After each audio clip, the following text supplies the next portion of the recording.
friends, again all of you are welcome on Agla Sam School. I'm here with a new chapter of class 8, chapter number 9.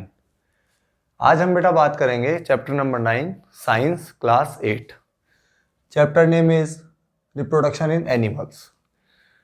बेटा आज हम बात करेंगे कि जो एनिमल्स हैं वो अपनी प्रोगेनीज कैसे प्रोड्यूस करते हैं, वो अपनी जनरेशन आगे कैसे बढ़ाते हैं, रिप्रोडक्शन क्यों ज़रूरी है और रिप्रोडक्शन में कौन कौन रिक्वायर है, किन किन ऑर्गन्स का हम यूज़ करते हैं, किन किन ऑर्गन से हमें हेल्प मिलती है और किस तरीके से प्रोसेस चलता है. तो सबसे पहले तो मैं आपको बेटा ये बता देता हूँ कि why the reproduction is necessary और रिप्रोडक्शन ज़रूरी क्यों है. तो बेटा reproduction is necessary for the continuity of life on earth. अगर किसी भी स्पीसीज को, चाहे वो प्लांट हो, चाहे वो एनिमल हो, चाहे वो माइक्रोब हो, अगर अपना लाइफ कंटिन्यू रखना है इस अर्थ पे तो उसको रिप्रोडक्शन करना ही पड़ेगा. जब वो रिप्रोडक्शन नहीं करेगा तो अल्टीमेटली उसकी लाइफ इस अर्थ पर से एक्सटिंक्शन की ओर बढ़ेगी. जैसा कि आपने प्लांट और एनिमल वाले चैप्टर में अपन ने पढ़ा था कि जब हम कंटिन्यूसली किसी चीज़ को हंट करते जाएंगे, शिकार करते जाएंगे, लॉस पहुंचाते जाएंगे, तो एक दिन वो स्पीसीज इस नेचर से एक्सटिंक्ट हो जाएगी क्योंकि हम उसको प्रॉपर टाइम नहीं देंगे ताकि वो रिप्रोडक्शन कर सके. तो एक बात आपको समझ आ गई होगी. बेसिक बात यह है कि reproduction is necessary for the continuation of life on earth. अगर किसी भी स्पीसीज को अपनी लाइफ यहाँ कंटिन्यू रखनी है तो उसको रिप्रोडक्शन करना पड़ेगा, क्योंकि आपको पता है कि हर लिविंग बीइंग का अपना एक लाइफ स्पैन होता है और कोई भी लिविंग बीइंग जो है वो अपना लाइफ स्पैन कंप्लीट करने के बाद में इस दुनिया से चला जाएगा. तो उसकी स्पीसीज या लाइफ कंटिन्यू तभी रह पाएगी जब वो अपने पीछे अपनी प्रोगेनी छोड़कर जाएगा, अपना ऑफस्प्रिंग या अपना चाइल्ड छोड़कर जाएगा. तो ये तो हो गया हमारे लिए रिप्रोडक्शन का इम्पोर्टेंस. ठीक है ना. यही वो तरीका है जिससे एक मंकी अपने पीछे प्रोगेनी मंकी या कोई भी ह्यूमन बीइंग अपने पीछे प्रोगेनी ह्यूमंस या जो भी वॉट एवर द एनिमल्स, जितने भी एनिमल्स आप इस दुनिया में देखते हैं वो सभी अपने प्रोगेनीज रिप्रोडक्शन के प्रोसेस से प्रिपेयर करते हैं और फिर जब वो चले जाते हैं तो उनके पीछे वो लाइफ एग्जिस्ट करती है. क्लियर है. अब हम बात करते हैं कि मोड ऑफ रिप्रोडक्शन कितने हैं, क्योंकि अलग अलग तरीके के एनिमल्स हैं. कोई यूनिसेलुलर भी है, कोई मल्टीसेलुलर भी है. मतलब जो लाइफ की फॉर्म है वो यूनिसेलुलर भी है और मल्टीसेलुलर भी है. तो जो रिप्रोडक्शन का तरीका है वो सभी में अलग अलग है. तो अपने पास टोटल रिप्रोडक्शन के मोड हैं यहाँ पर 2. ठीक है. फर्स्ट ऑफ ऑल तो आपको ये ध्यान रखना है, अगर आपसे पूछ लिया जाए कि name any 2 modes of reproduction या name the modes of reproduction, तो you will give answer there are 2 modes of reproduction. Number 1 is sexual mode of reproduction and number 2 is asexual mode of reproduction. Basically अपने पास ये 2 mode हैं, एक sexual mode है, एक asexual mode है. दोनों में मेजर डिफरेंस ये है बेटा कि सेक्सुअल मोड में आपको 2 पेरेंट्स रिक्वायर हैं और एसेक्सुअल मोड में आपको सिंगल पेरेंट रिक्वायर है. फिर से मैं रिपीट करता हूँ. In sexual mode of reproduction you will require always 2 parents, one male and other is female. Common example human being. आप सभी, हम सभी जो हैं कॉमन, मतलब जो हम ह्यूमन बीइंग हैं उनमें रिप्रोडक्शन का जो मोड है वो सेक्सुअल रिप्रोडक्शन है, जिसमें हमें एक मेल की रिक्वायरमेंट होती है, एक हमें फीमेल की रिक्वायरमेंट होती है. दोनों जो ऑर्गेनिज्म है वो अपने अपने गैमीट प्रोड्यूस करते हैं और अपने अपने गैमीट प्रोड्यूस करके फिर से दोबारा से एक नए प्रोगेनी को डेवलप करते हैं. But in the kind of asexual reproduction, we require only a single parent. Asexual type का जो रिप्रोडक्शन होता है उसमें बेटा हमारे को एक सिंगल पेरेंट की जरूरत पड़ती है और वो एक ही पेरेंट आगे अपनी प्रोगेनीज को डेवलप कर सकता है. फाइन. जैसे मैं आपको एक एग्जांपल देता हूँ. और एसेक्सुअल रिप्रोडक्शन जो है वो आपको जनरली मिलेगा लोअर ऑर्गेनाइजेशन के लिविंग बीइंग्स में, लाइक देन यूनिसेलुलर्स. जनरली जो नेसेसिटी इसकी मिलती है या जो कंपल्सरीली आपको मिलेगा, प्रिंसिपली आपको मिलेगा, वो मिलेगा यूनिसेलुलर ऑर्गेनिजम्स में. वहां पर आपको एसेक्सुअल रिप्रोडक्शन ज़्यादा मिलेगा जब तक कि उनको एडवर्स कंडीशन नहीं मिलती. और एडवर्स कंडीशन अगर उनको मिलती है तो फिर वो लोग सेक्सुअल मोड ऑफ रिप्रोडक्शन की तरफ स्विच करते हैं. जो भी अमीबा है, पैरामीशियम है, यूग्लिना है, प्लाज्मोडियम है, हाइड्रा है, यीस्ट है, ये जितने भी जो यूनिसेलुलर टाइप ऑफ ऑर्गेनिजम्स हैं, ये जनरली एसेक्सुअल रिप्रोडक्शन से अपने आप को रिप्रोड्यूस करते हैं, क्योंकि वहां पे मेल और फीमेल अलग अलग टाइप के पेरेंट आपको नहीं मिलते। या फिर जनरली एसेक्सुअल रिप्रोडक्शन आपको मिलेगा प्लांट्स में। हायर एनिमल्स में आपको सेक्सुअल रिप्रोडक्शन ही मिलेगा, एसेक्सुअल रिप्रोडक्शन आपको हायर एनिमल्स में नहीं मिलेगा। क्लियर? जैसे मैं आपको एग्जांपल दूं कि प्लांट्स में जो रोज होता है उसकी एक ब्रांच आप काटिए और उस एक ब्रांच को कट करके आप दूसरी जगह सॉइल में आप इम्प्लांट कर दीजिए। जब आप सॉइल में उस ब्रांच को इम्प्लांट कर देंगे तो यू विल सी कि आफ्टर सम डेज, है ना, आपने देखा भी होगा कि जब थोड़े दिन बाद हम देखते हैं तो वो जो ब्रांच है वो एक नए प्लांट में ओरिजिन हो जाती है। या जैसे जो रेनी सीजन होता है उसके अंदर जो पोटैटोज होते हैं वो पोटैटोज आपके बास्केट में पड़े पड़े ही जर्मिनेट होने लगते हैं, और अगर आप उस पोटैटो के पीस को काट करके सॉइल में अप्लाई कर दें या इनपुट कर दें और उसको वाटर अवेलेबल कराएं, तो आप देखेंगे कि जो वो पोटैटो का पार्ट था या part of potato, piece of potato था, वो एक न्यू पोटैटो प्लांट में डेवलप हो जाता है। हो सकता है आप में से किसी ने ऐसा देखा भी हो। तो ये रोज की ब्रांच से नए प्लांट का डेवलप होना या पोटैटो के पीस से न्यू पोटैटो का अराइज होना, ये सब बेटा एसेक्सुअल काइंड ऑफ रिप्रोडक्शन का ही टाइप है। ठीक है, तो बेसिक डिफरेंस मैंने आपको बता दिया है कि सेक्सुअल रिप्रोडक्शन में हमें 2 पेरेंट की रिक्वायरमेंट है और एसेक्सुअल रिप्रोडक्शन में हमें जनरली सिंगल पेरेंट की रिक्वायरमेंट है। क्लियर? अब हम बात करते हैं पहले सेक्सुअल रिप्रोडक्शन की, उसके बाद हम मूव करेंगे एसेक्सुअल पे। फाइन? तो देखिए, सेक्सुअल रिप्रोडक्शन में मैं आपको ऑलरेडी बता चुका हूं कि we require always 2 parents. 1 parent will be male and another will be female. एक पेरेंट आपको मेल मिलेगा, दूसरा पेरेंट आपको फीमेल मिलेगा। ऑपोजिट सेक्स की आपको वहां पे जरूरत पड़ेगी। तो हम ह्यूमन बीइंग की बेसिकली यहां बात करेंगे, और ह्यूमन बीइंग में हम ये समझने की कोशिश करेंगे कि मेल रिप्रोडक्टिव सिस्टम किस प्रकार का होता है, फीमेल रिप्रोडक्टिव सिस्टम किस प्रकार का होता है, वहां पर कौन कौन से गैमेट्स बनते हैं, वो किस तरीके से फ्यूज होते हैं, और किस तरीके से जो न्यू बेबी है उसका डेवलपमेंट होता है। तो first of all we talk about the male reproductive system. Male reproductive system बेटा बेसिकली हम बात करते हैं, एक तो होता है हमारे पास 1 pair of testis. 1 pair of testis हमारे पास पाया जाता है, जो कि हमारी एब्डोमिनल कैविटी में पाया जाता है। जो मेल रिप्रोडक्टिव सिस्टम है वो एक तो आउटसाइड द एब्डोमिनल कैविटी होता है, और जो फीमेल रिप्रोडक्टिव सिस्टम है वो आपका इनसाइड द एब्डोमिनल कैविटी होता है। मतलब मैं ये समझाना चाह रहा हूं कि जो मेल्स में रिप्रोडक्टिव सिस्टम है वो बॉडी से बाहर होता है, और जो फीमेल्स में रिप्रोडक्टिव सिस्टम है वो बॉडी के अंदर होता है। इसके पीछे जो प्रिंसिपल रीजन है वो प्रिंसिपल रीजन ये है कि बेटा मेल रिप्रोडक्टिव सिस्टम में जो हम स्पर्म फॉर्म करेंगे, जिसको कि हम मेल गैमेट कहेंगे, ये मैंने यहां लिखा है sperm. Sperm is actually the male gamete. Gamete हम उस यूनिट को बोलेंगे जो एक दूसरी गैमीट के साथ मिलकर के, जिसको कि हम फीमेल गैमीट बोलेंगे, जिसका नाम होता है ओवम या एग। एग और ovum is actually the female gamete and sperm is known as the male gamete। Gametes अपने आप में वो स्ट्रक्चर हैं जो मेल बॉडी और फीमेल बॉडी प्रोड्यूस करती हैं, और जब वो गैमीट्स आपस में फ्यूज होती हैं तो हमारे सामने नया प्रोगेनी बन करके तैयार होता है। ये अभी मैं आपको समझाऊंगा। ठीक है, तो देखिए प्रिंसिपली आपके पास मेल रिप्रोडक्टिव सिस्टम में क्या क्या होगा। पहला होगा आपके पास 1 पेयर ऑफ टेस्टिस, उसके बाद होगा आपके पास 1 पेयर ऑफ स्पर्म डक्ट। ठीक है ना, एक अलग अलग टेस्टिस से आपको अलग अलग डक्ट निकलती हुई दिखाई दे रही हैं जो स्पर्म को कैरी करने का काम करती हैं।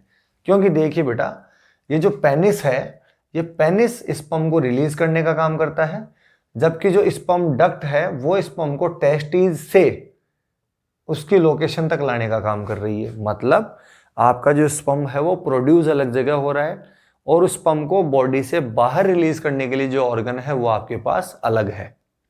ठीक है, तो स्पर्म डक्ट जो है वो इन दोनों को ज्वाइन करवाने का काम करती है। पेनिस मतलब पेनिस जो है वो तो आपके पास एक एक्सटर्नल ऑर्गन है जो स्पर्म को बॉडी के बाहर रिलीज करेगा ताकि स्पर्म को फीमेल बॉडी में डाला जा सके। और टेस्टिस जो है वो स्पर्म प्रोड्यूसिंग ऑर्गन है। अगर आपसे पूछा जाए कि name the sperm producing organ तो you will give answer testis. तो टेस्टिस जो है वो स्पर्म प्रोड्यूसिंग ऑर्गन है। पेनिस जो है वो स्पर्म ट्रांसपोर्टिंग मतलब स्पर्म को फीमेल बॉडी में ट्रांसपोर्ट करने के या इंजेक्ट करने के काम में आता है, जिसको आप एक्सटर्नल जेनिटेलिया भी कहते हैं। क्लियर? तो आपके पास प्रिंसिपली हो गया 1 पेयर ऑफ टेस्टिस, उसके बाद हो गया 1 पेयर ऑफ स्पर्म डक्ट, उसके बाद एक हो गया आपके पास पेनिस।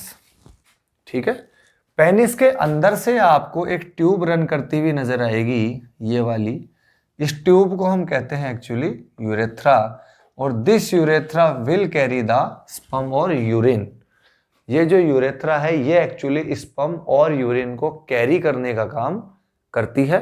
पेनिस तो एक टिश्यू से बना हुआ ऑर्गन है, जिस ऑर्गन के अंदर से जो ट्यूब रन करती है उस ट्यूब को हम बोलते हैं urethra. And this urethra is actually responsible for the transporting of sperm and urine outside the body. Body के बाहर स्पर्म को और यूरिन को ट्रांसपोर्ट करने के लिए या डिस्चार्ज करने के लिए या एजेकुलेट करने के लिए जो हमारे पास ट्यूब रेस्पॉन्सिबल है वो यूरेथ्रा है। यूरेथ्रा को जो स्पर्म ला करके देगी वो स्पर्म डक्ट देगी। स्पर्म डक्ट को जो स्पर्म रिसीव होगा वो टेस्टिस से होगा। फाइन। तो testis is actually the sperm producing organ. From the testis sperm will carried by the sperm duct. From the sperm duct sperm goes to the urethra and from the urethra sperm will goes outside the body। ये हो गया आपका mail reproductive system. 1 pair testis, 1 pair sperm duct, 1 penis and 1 urethra. These 4 are the principal organs of male reproductive system। Fine. यहां पर मैंने अलग से एक स्पर्म का डायग्राम भी बनाया है कि जो स्पर्म होता है उसके बेसिकली 3 पार्ट होते हैं। एक इसके पास हेड होता है, एक मिडल पीस होती है और एक आपके पास टेल होता है। स्पर्म अपने आप में एक यूनिसेल्युलर बॉडी है जो आपको नेक डाई से शो नहीं होती है और इसको हम बोलते हैं मेल गैमीट। इसके पास ये पोटेंशियल होता है कि ये नए बेबी को बॉर्न करने की क्षमता रखता है या नए बेबी को प्रोड्यूस करने की क्षमता रखता है। ऐसा ही पोटेंशियल इधर आपको मिलेगा एग या ओवम के पास। अभी हम धीरे धीरे बात करेंगे। तो male gamete is known as sperm which is produced by the testis and sperm have 3 parts. Number 1 सबसे ऊपर वाला जो पार्ट है वो स्पर्म का हेड कहलाता है। उसके बाद में ये जो पार्ट है ये मिडल पीस कहलाती है और ये जो पीछे का पार्ट है ये एक्चुअली टेल कहलाता है। इसमें से जो टेल है वो स्पर्म के मूवमेंट के लिए रेस्पॉन्सिबल है, ये आपको ध्यान रखना है। Tail region of sperm is actually responsible for its movement. Okay. Head region जो है वो आपका जाके फीमेल गैमेट के साथ स्टक करेगा या एक तरीके से आप कह सकते हैं कि टकराएगा। ठीक है, जैसे मान लीजिए ये स्पर्म है तो जो हेड रीजन है स्पर्म का वो फीमेल गैमेट में जाके स्टक करने का काम करेगा। मिडल पोर्शन जो है वो इसको माइटोकॉन्ड्रिया पाया जाता है इसके अंदर और माइटोकॉन्ड्रिया की वजह से इसके पास एनर्जी होती है। और जो टेल है वो मूवमेंट को सप्लीमेंट करने का काम करती है या मूवमेंट को बढ़ाने का काम करती है। फाइन। तो ये होता है आपका मेल रिप्रोडक्टिव सिस्टम जो इतने ऑर्गन से मिलके बना हुआ है, जिसमें टेस्टिस हैं, स्पर्म डक्ट है, पेनिस है और पेनिस के अंदर से जो रन करने वाली ट्यूब है वो है यूरेथ्रा। फाइन। ये स्पर्म का डायग्राम है जिसमें आपको मेनली एक हेड मिलता है, मिडल पीस होता है और एक आपके पास टेल होती है। जो ओवम के साथ जाके स्ट्राइक करने का या जो टकराने का या जो फ्यूज करने का रेस्पॉन्सिबिलिटी है वो हेड रीजन का है। टेल रीजन जो है वो मूवमेंट के लिए रेस्पॉन्सिबल है। उसके बाद हम बात करते हैं फीमेल रिप्रोडक्टिव सिस्टम की। तो यह आपको ध्यान रखना है कि फीमेल रिप्रोडक्टिव सिस्टम जो है वो एब्डोमिनल कैविटी के अंदर होता है। यहाँ एक बात अपन स्किप करते हैं, मैं भूल गया, मैं आपको बता रहा था कि जो मेल रिप्रोडक्टिव सिस्टम है वो बॉडी के बाहर क्यों होता है। प्रिंसिपल रीजन बिहाइंड इट कि जो बेटा स्पर्म फॉर्मेशन के लिए जो टेम्परेचर चाहिए वो आपको नॉर्मल बॉडी टेम्परेचर से थोड़ा कम चाहिए। मैं फिर से समझाता हूँ आपको कि जो ह्यूमन बॉडी का नॉर्मल टेम्परेचर होता है वो होता है बेटा 37 डिग्री सेल्सियस, और जो स्पर्म फॉर्मेशन के लिए टेम्परेचर चाहिए वो इससे 2-3 डिग्री माइनस या 2-3 डिग्री कम चाहिए होता है।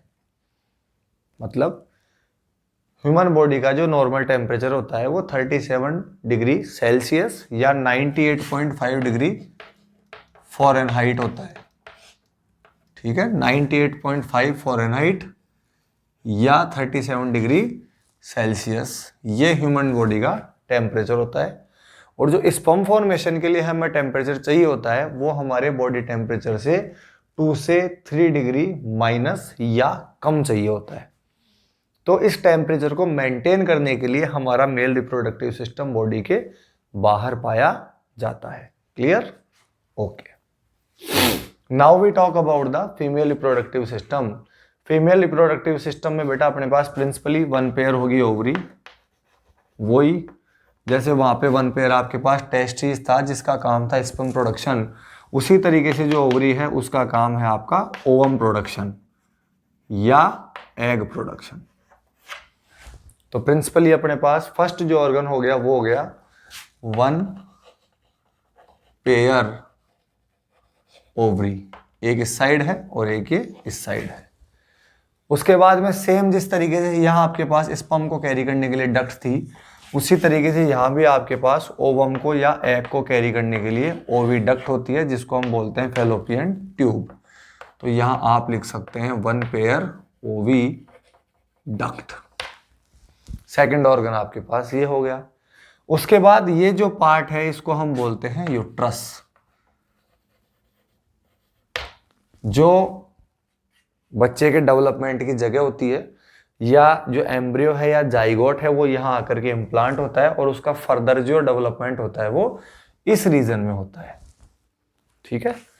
फिर यहाँ एक आपके पास सर्विक्स पार्ट होता है जो स्पर्म की मोटिलिटी को इंक्रीज करने के लिए रेस्पॉन्सिबल है, और एक यहाँ पर आपके पास वेजाइना है।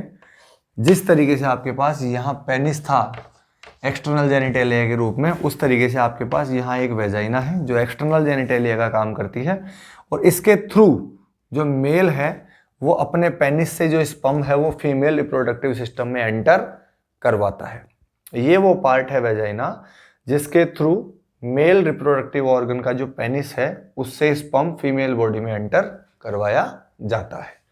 तो आपके पास टोटल 5 पार्ट हो गए, 1 pair ovary, 1 pair oviduct, 1 uterus, 1 cervix and 1 vagina. ठीक है। इसके बाद हम बात करते हैं कि जो ओवरी है वो आपकी प्रोड्यूस करती है ओवम या एग। दिस ओवम और egg will stay in the fallopian tube और ओविडक्ट। ये जो एग या ओवम है ये फैलोपियन ट्यूब में अपने आप को स्टे करवाता है या रुकता है। ठीक है। उसके बाद हम अब बात करते हैं कि what do you mean by fertilization. तो fertilization is actually the fusion of male and female gamete. ये जो आपका मेल गैमीट है sperm, it have to be meet with ovum, और जब ये स्पर्म और ओवम एक दूसरे के साथ मीट करेंगे या मिलेंगे तो जो स्ट्रक्चर बनेगी उसको हम बोलेंगे जाइगोट।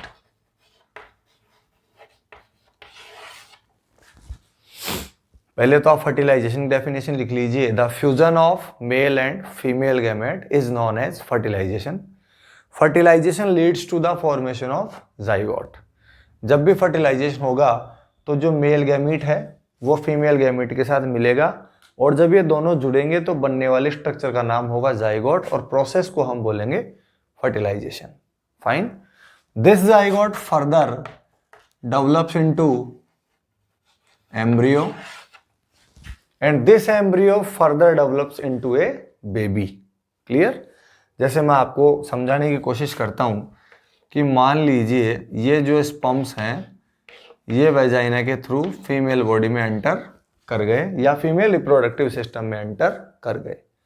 इसमें एंटर करने के बाद में ये दोनों तरफ जो भी ओविडक्ट्स हैं आपके पास उसमें फ्लोट करेंगे या फ्लो करेंगे, और जहां पे इनको जिस भी साइड में ओवम मिलेगा, है ना, ओवम आपको अल्टरनेटिवली मिलेगा। कभी आपको किसी एक ओवरी की साइड से रिलीज होता हुआ मिलेगा, कभी आपको दूसरी साइड की ओवरी से रिलीज होता हुआ मिलेगा। इसको हम एक्चुअली मेंस्ट्रुअल साइकिल बोलते हैं, और मेंस्ट्रुएशन साइकिल जो है वो आपका अगला चैप्टर है, उसमें हम आपसे इस बारे में बात करेंगे। तो जब ये स्पर्म जाकर के एग के साथ फ्यूज होगा तो ये मान लीजिए कि ये मेल गैमीट है और ये फीमेल गैमीट है, दोनों जुड़ करके ये बनाएंगे जाइगोट। ठीक है, यहां से ये सेल्स जो हैं वो अपने आप को डिवाइड करना शुरू करेंगी और जाइगोट अपना नंबर बढ़ाएगा, मतलब जाइगोट की सेल्स अपना नंबर बढ़ाएंगी। और when the cells of zygote will increase their number, then they subsequent develop into embryo। ठीक है, और जब ये एम्ब्रियो और डेवलप हो जाएगा तो ये अपने आप को यूट्रस की तरफ मूव कराएंगे और कहीं ना कहीं यूट्रस में आकर के ये एक जगह अपने आप को इम्प्लांट कर लेंगे। मतलब फिर से समझिए, मेल गैमीट्स वेजाइना साइड से आएंगे और जब ये अगर इनको फीमेल गैमीट मिलता है तो ये फ्यूज हो जाएंगे। फ्यूज होंगे तो process is known as fertilization. Fertilization leads to the development of zygote. After the subsequent development or after the subsequent division, zygote converts into the embryo and the embryo will implant in the uterus region। ठीक है, और इस uterus में implant होने के बाद में इस एम्ब्रियो का फर्दर डेवलपमेंट होगा, जिसको मदर अपनी बॉडी से या अपने ब्लड के थ्रू डेवलपमेंट प्रोवाइड कराएगी। और after the proper development this embryo gets complete nutrition from the female body, और जब ये कंप्लीटली डेवलप हो जाएगा अपनी मदर बॉडी से न्यूट्रिशन लेकर के, तो उसके बाद ये वेजाइनल पार्ट से बाहर डिलीवर कर दिया जाएगा, जिसको कि हम बोलते हैं डिलीवरी ऑफ द बेबी।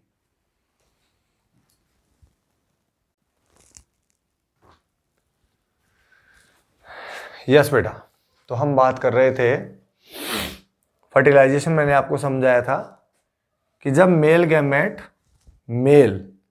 अपना मेल गैमेट वेजाइनल पार्ट के थ्रू फीमेल बॉडी में इंजेक्ट करेगा या डालेगा या ट्रांसपोर्ट करेगा, तो ये जो मेल गैमीट है ये फ्लो करेगा फीमेल रिप्रोडक्टिव ट्रैक में, और फीमेल रिप्रोडक्टिव ट्रैक में जब ये फ्लो करेगा तो जहाँ भी इसको फीमेल गैमीट रिसीव होगा ये उस फीमेल गैमीट के साथ फ्यूज होगा, और this event is known as fertilisation.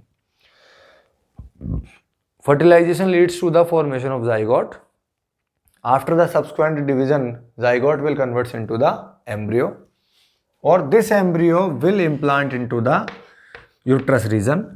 और ये यहीं पर फिर जो अपना 280 डेज का, या जिसको आप जनरली 9 मंथ्स डेवलपमेंट पीरियड बोलते हो, वो डेवलपमेंट पीरियड यहाँ पर उस बच्चे का डेवलप होगा या कंप्लीट होगा।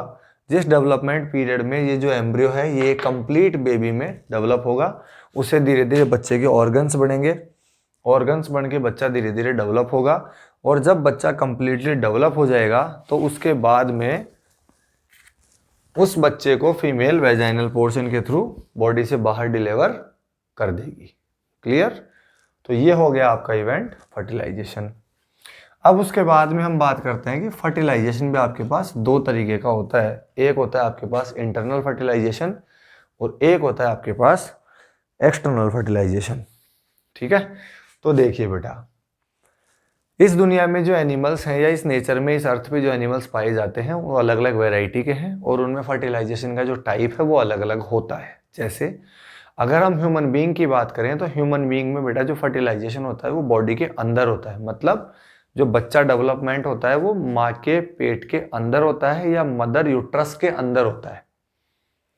ठीक है, या जो fusion of male and female gamete है वो मदर यूट्रस के या मदर फीमेल रिप्रोडक्टिव पार्ट के अंदर होता है। तो अगर ऐसा होता है तो उसको हम बोलते हैं इंटरनल फर्टिलाइजेशन। अभी मैं आपको इसके कंट्रास्ट में एक और एग्जांपल दूंगा, तब आपको ढंग से समझ आ जाएगा। जैसे अगर हम फ्रॉग की बात करें तो आप सभी ने देखा है कि फ्रॉग जो है वो वाटर बॉडीज में अपने स्पर्म छोड़ता है, और जो फीमेल फ्रॉग है वो उसी वाटर बॉडी में अपने एग डिस्चार्ज करती है। और जो मेल फ्रॉग द्वारा रिलीज किया गया स्पर्म है और जो फीमेल फ्रॉग द्वारा रिलीज किया गया एग है वो वाटर करंट के साथ फ्लो करते हुए एक दूसरे के कांटेक्ट में आते हैं और एक दूसरे के कांटेक्ट में आकर के वो जाइगोट फॉर्म करते हैं। तो आपने अच्छी तरीके से समझ लिया कि जो ह्यूमन बॉडी है और जो फ्रॉग वाला केस है दोनों में फर्टिलाइजेशन का मोड आपके पास डिफरेंट है। जैसे ह्यूमन के केस में क्या हुआ कि मेल ने अपना जो स्पर्म या मेल गैमीट है वो फीमेल बॉडी के अंदर ट्रांसमिट किया और उनका जो फर्टिलाइजेशन या फ्यूजन हुआ दोनों का वो जुड़े फीमेल रिप्रोडक्टिव सिस्टम के अंदर, ठीक है। जबकि फ्रॉग वाले केस में क्या हुआ कि मेल फ्रॉग ने अपने स्पर्म और फीमेल फ्रॉग ने अपने एग्स दोनों ने ही एक एक्सटर्नल मीडियम में रिलीज किए और वो वाटर करंट के साथ फ्लो करते हुए एक दूसरे के कांटेक्ट में आए। तो जो फ्रॉग वाला केस है उसको आप कहोगे एक्सटर्नल फर्टिलाइजेशन, क्योंकि वहां पर फीमेल बॉडी के अंदर ऐसा नहीं हुआ। जबकि जो ह्यूमन वाला पार्ट है उसको आप बोलोगे इंटरनल फर्टिलाइजेशन, क्योंकि वहां पे जो fusion of male and female gamete है वो फीमेल बॉडी के अंदर हुआ है। क्लियर? तो if the fusion of male and female gamete perform inside the female body then it is known as internal fertilization, and if this phenomena performed outside the female body then it is not said to be external fertilization। यहां से आपको एक बात और भी समझनी है कि जो इंटरनल फर्टिलाइजेशन से प्रोड्यूस होने वाले चिल्ड्रंस हैं, या पहले तो आप नंबर देख लीजिए कि इंटरनल फर्टिलाइजेशन में जो नंबर ऑफ गैमीट्स हैं वो कम होंगे कंपैरिजन ऑफ एक्सटर्नल फर्टिलाइजेशन। मतलब एक्सटर्नल फर्टिलाइजेशन जहां होगा वहां फ्रॉग के जो स्पर्म निकलने का नंबर है वो इंटरनल फर्टिलाइजेशन के नंबर में काफी ज्यादा होगा, क्योंकि जो एक्सटर्नल फर्टिलाइजेशन है वहां पे ऐसा जरूरी नहीं है कि वो स्पर्म वाटर करंट के साथ फ्लो करके और एग से जाके फ्यूज हो ही, क्योंकि वहां पे जो मीडियम है वो काफी बड़ा है, जो एरिया है वो काफी बड़ा है, इसलिए जो नंबर ऑफ गैमीट हैं वो ज्यादा होते हैं। जबकि जो इंटरनल टाइप ऑफ फर्टिलाइजेशन होता है वहां पे आपका जो रूट है या आपका जो एरिया है वो फिक्स है, इस फिक्स एरिया में ही स्पर्म को जाकर के एग के साथ फ्यूज होना है। तो यहाँ पे जो नंबर ऑफ गैमेट्स है उनका नंबर जो है वो कम होता है in comparison of external fertilization. Fine. दूसरी बात जो यहाँ से सीखने की है वो ये है कि एक्सटर्नल फर्टिलाइजेशन के बाद जो चाइल्ड का डेवलपमेंट होगा वो ज्यादा रिस्की होगा, ज्यादा डेंजरस होगा बजाय इंटरनल के। कैसे? समझिए। जब आप स्पर्म यहाँ से डालेंगे और ये जाके इस ओवम के साथ या एग के साथ फ्यूज होकर जाइगोट बनेगा तो जो इम्प्लांटेशन होगा वो यूट्रस रीजन में होगा, मतलब मदर बॉडी के अंदर होगा। और मदर बॉडी के जब अंदर डेवलपमेंट होगा बच्चे का तो वो ज्यादा सेफर होगा, वहां पे जो रीजन है एनवायरनमेंट है वो सेफ रहेगा, मदर अपने बच्चे को प्रोटेक्शन प्रोवाइड करवा पाएगी और बच्चा एक सेफ एनवायरनमेंट में डेवलप होगा। जबकि जो फ्रॉग वाला एग्जाम्पल मैंने आपको दिया वहां पे जो फर्टिलाइजेशन है वो भी बाहर हुआ और जो डेवलपमेंट है बच्चे का वो भी बाहर होगा, तो वहां पे रिस्क काफी है, डेंजर काफी है। जो एनवायरमेंटल प्रीडेटर्स हैं या जो दूसरे जानवर हैं उनसे उनको खतरा रहेगा, डेंजर रहेगा कि वो उनको नुकसान पहुंचा सकते हैं। तो ये भी आपको हमेशा ध्यान रखना है कि out of the internal and external, internal type of development is always safe, external type of development is always risky, dangerous. Fine. उसके बाद आगे बढ़ते हैं। मेल गैमेट मैंने आपको समझा दिया है, मेल रिप्रोडक्टिव सिस्टम मैंने आपको समझा दिया है, फीमेल गैमेट आपको बता दिया है, फीमेल रिप्रोडक्टिव सिस्टम आपको बता दिया है। उसके बाद आगे बढ़ते हैं। डेवलपमेंट इन एम्ब्रियो, ये मैंने आपको बता दिया है कि ये जो जाइगोट है ये आगे जाके एम्ब्रियो में डेवलप होगा और एम्ब्रियो यूट्रस में इम्प्लांट हो जाएगा और उसके बाद में ये यहीं पर अपने आप की ग्रोथ करेगा और कंप्लीट ग्रोथ करने के बाद में ये बाहर डिलीवर कर दिया जाएगा एज ए चाइल्ड और एज ए बेबी। उसके बाद हम बात करते हैं कि ओविपोरस और विविपोरस। तो देखिए, आपने देखा होगा कि नेचर में कुछ एनिमल्स बेटा एग प्रोवाइड कराते हैं और कुछ एनिमल्स जो हैं वो डायरेक्ट बेबी की फॉर्म में बच्चा प्रोड्यूस करते हैं। मतलब कुछ एनिमल्स ऐसे होते हैं जो सिमिलर टू इटसेल्फ बेबी देते हैं, जैसे ह्यूमन बीइंग।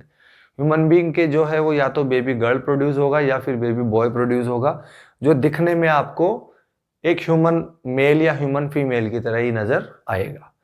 जबकि कुछ एनिमल्स होते हैं, जैसे अपने पास बेसिकली बर्ड्स होते हैं, हैन वगैरह होती हैं, ये अपने को एग्स देते हैं। वो एग जब अपना टाइम पीरियड कंप्लीट करते हैं उसके बाद वो एग हैच आउट होता है, और एग हैच आउट होकर के उसमें से बेबी बर्ड या जो भी वॉट एवर वो उसमें से प्रोड्यूस होता है। तो दोनों तरीके में आपको क्लियर कट डिफरेंस समझ में आ रहा है कि एक केस में जो है वो ऑर्गेनिज्म अपने बेबी प्रोड्यूस कर रहा है, और दूसरे केस में जो ऑर्गेनिज्म है वो सीधा अपने को एग दे रहा है। ठीक है, तो जो एग लेइंग एनिमल्स होते हैं, ठीक है ना, जो एग प्रोवाइड कराते हैं उनको हम बोलते हैं बेटा ओविपोरस। ठीक है ना, ओविपोरस जो है वो एग लेइंग एनिमल्स हैं। और जो विविपोरस हैं वो आपके पास हैं यंग वन प्रोड्यूस, है ना। Young one producing organisms are known as viviparous and egg laying animals are known as oviparous. ये आपको यहां से याद रखना है। जो एग लेइंग है या जो एग प्रोवाइड कराते हैं वो हम ओविपोरस की कैटेगरी में रखते हैं, और जो डायरेक्ट यंग वन प्रोड्यूस करवाते हैं उनको हम विविपोरस की कैटेगरी में रखते हैं। क्लियर। एक यहाँ तीसरा टाइप और हमें मिलता है, जैसे फ्रॉग की हम बात कर रहे थे।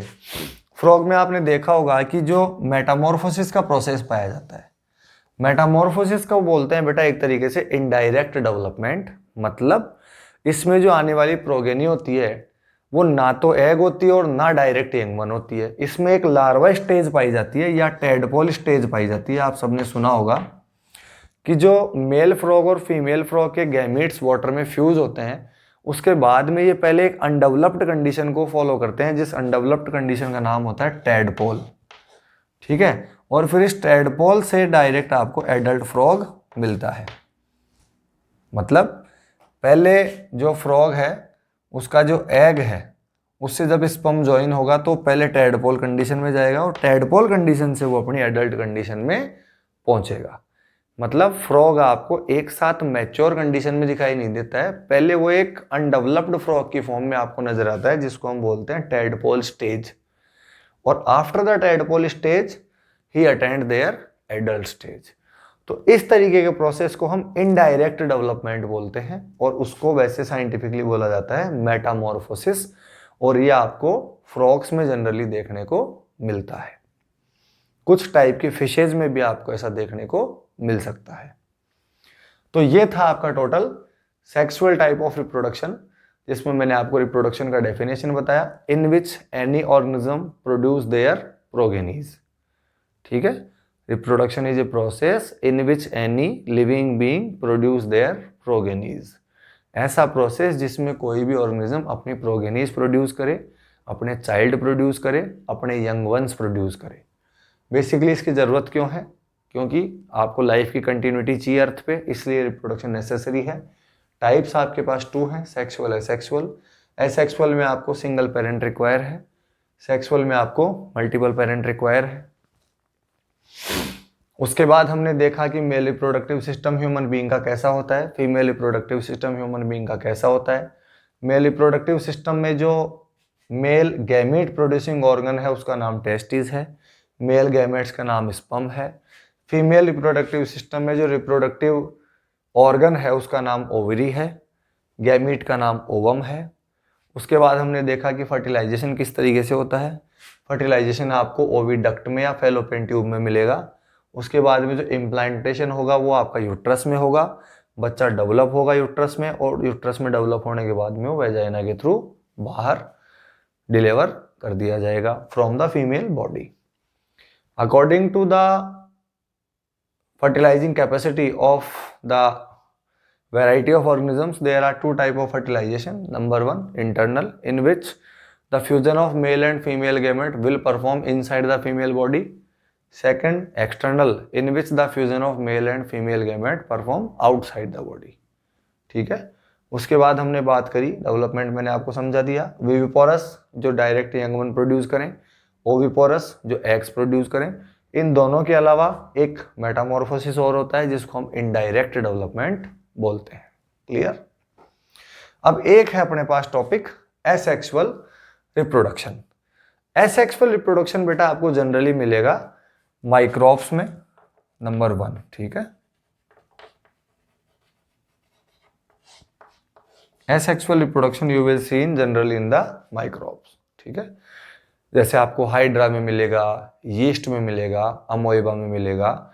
ये कुछ ऑर्गेनिजम्स हैं जिनमें आपको जनरली एसेक्सुअल रिप्रोडक्शन देखने को मिलेगा। और वहां पे एक्चुअली बेटा सेल डिवीजन ही अपने आप में रिप्रोडक्शन का एक मीडियम होता है। वहां पे सेल्स अपने आप को डिवाइड करके और डॉटर सेल्स में कन्वर्ट कर लेती हैं, जिसी को हम बोलते हैं मोड ऑफ रिप्रोडक्शन। मतलब जहां पे ऑर्गेनिज्म में सेल का नंबर ही सिंगल होगा, तो वो सेल जब अपनी लाइफ स्पैन खो देगी या जब वो अपना लाइफ स्पैन कंप्लीट कर लेगी, तो वो सेल अपने आप को डिवाइड करेगी और डिवाइड करके वो अपने जैसी 2 डॉटर सेल्स में कन्वर्ट हो जाएगी, जिसी को हम वहां पर बोलते हैं रिप्रोडक्शन। मतलब in the unicellular organisms cell division itself a type of reproduction. जो यूनिसेलुलर टाइप के ऑर्गेनिजम्स हैं वहां पर सेल डिवीजन ही अपने आप में रिप्रोडक्शन का टाइप होता है, ठीक है। वहां पे कुछ आपको अलग अलग नेम्स मिलेंगे जो मैं आपको बता देता हूं।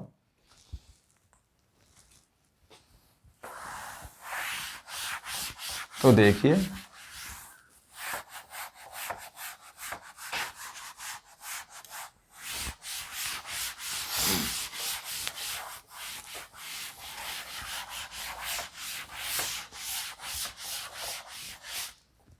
तो लुक बेटा, जैसे हम सबसे पहले हाइड्रा की बात कर लेते हैं। तो हाइड्रा में बेटा जनरली जो मोड ऑफ रिप्रोडक्शन होता है उसको हम बोलते हैं बडिंग, ठीक है। ये सारी हम बात कर रहे हैं एसेक्सुअल रिप्रोडक्शन की, बट ये एसेक्सुअल रिप्रोडक्शन में भी हम अलग अलग नेम्स का यूज करते हैं कि हाइड्रा जो होता है उसमें जो एसेक्सुअल रिप्रोडक्शन होता है उसके टाइप का नाम होता है बडिंग, जिसमें पहले एक छोटा सा बड डेवलप होता है और वो बड धीरे धीरे पूरा डेवलप होकर के अपनी पेरेंट बॉडी को डिटैच कर देता है। इसके अलावा जैसे हम बात करें अमोइबा, तो अमीबा में बेटा जनरली आपको मिलेगा फिजन। फिजन का मतलब होता है टुकड़े होना। जैसे मान लीजिए ये कोई अमीबा है, तो अगली कंडीशन में ये जो अमीबा है इसका न्यूक्लियस आपको थोड़ा थोड़ा इस तरीके से डेवलप होता हुआ दिखाई देगा। और थर्ड कंडीशन में ये जो अमीबा है इसका जो न्यूक्लियस है वो आपको कंप्लीट 2 पार्ट में डिवाइड हो जाएगा। और फोर्थ कंडीशन में जो अमीबाज हैं वो इस तरीके से आपको 2 सेपरेट अमीबाज में सेपरेट होकर के आपको शो हो जाएंगे। मतलब ये एक सिंगल अमीबा है। जैसे जैसे इसके न्यूक्लियस का साइज बड़ा होता जाएगा इसका न्यूक्लियस अपने आप की ग्रोथ करेगा। फिर अगली कंडीशन में न्यूक्लियस के 2 पार्ट हो जाएंगे और फिर अगली कंडीशन में ये अमीबा कंप्लीटली बीच में से अपने साइटोप्लाज्म के भी 2 पार्ट करेगा और अपने आप को 2 सेपरेट अमीबाज में ये कन्वर्ट कर लेगा। इसको हम बोलते हैं फिजन। और इस टाइप के फिजन को हम बेसिकली बोलते हैं बाइनरी फिजन। बाइनरी का मतलब होता है जब कोई एक चीज अपने आप को या कोई एक सेल अपने आप को 2 पार्ट में डिवाइड कर ले। क्लियर। फिर इसके अलावा जैसे आपके पास प्लेनेरिया भी एक ऑर्गेनिज्म होता है जिसमें रीजनरेशन की कैपेसिटी होती है और इसमें टाइप भी जो है वो रीजनरेशन ही होता है। मतलब जैसे मान लीजिए कि ये कोई आपके पास प्लेनेरिया है, अगर इसके 3 टुकड़े हो जाएंगे तो इन फ्यूचर ये जो प्लेनेरियाज हैं ये 3 प्लेनेरियाज में आपको कन्वर्ट होकर मिल जाएगा। मतलब इस ऑर्गेनिज्म के पास ऐसी पावर होती है कि इसके जितने पीस हो जाते हैं वो सारे पीस इसके न्यू ऑर्गेनिज्म में डेवलप होने का पोटेंशियल रखते हैं। तो एक हो गया आपके पास बडिंग, एक हो गया आपके पास फिजन, एक हो गया आपके पास रीजनरेशन। इस तरीके से कुछ टाइप्स हैं। जैसे हाइड्रा आपका है बडिंग से डिवाइड करता है, अमीबा जो है वो आपका फिजन से डिवाइड करता है, प्लेनेरिया जो है वो आपका रीजनरेशन से डिवाइड करता है। इस तरीके से लोअर ऑर्गेनाइजेशन के जो एनिमल्स हैं या जो यूनिसेलुलर ऑर्गेनिजम्स हैं उनमें आपको एसेक्सुअल टाइप का रिप्रोडक्शन देखने को मिलता है, जिसमें एक सिंगल पेरेंट होता है, वहाँ ना तो मेल होता है ना फीमेल होता है, और सेल अपने आप को डिवाइड करके नई डॉटर सेल्स में कन्वर्ट कर लेती है। यही वहाँ पर मोड ऑफ रिप्रोडक्शन होता है। ठीक है। मतलब यूनिसेलुलर ऑर्गेनिजम्स में सेल डिवीजन ही अपने आप में रिप्रोडक्शन का टाइप होता है। क्लियर। तो ये आपके लिए चैप्टर था रिप्रोडक्शन इन एनिमल्स।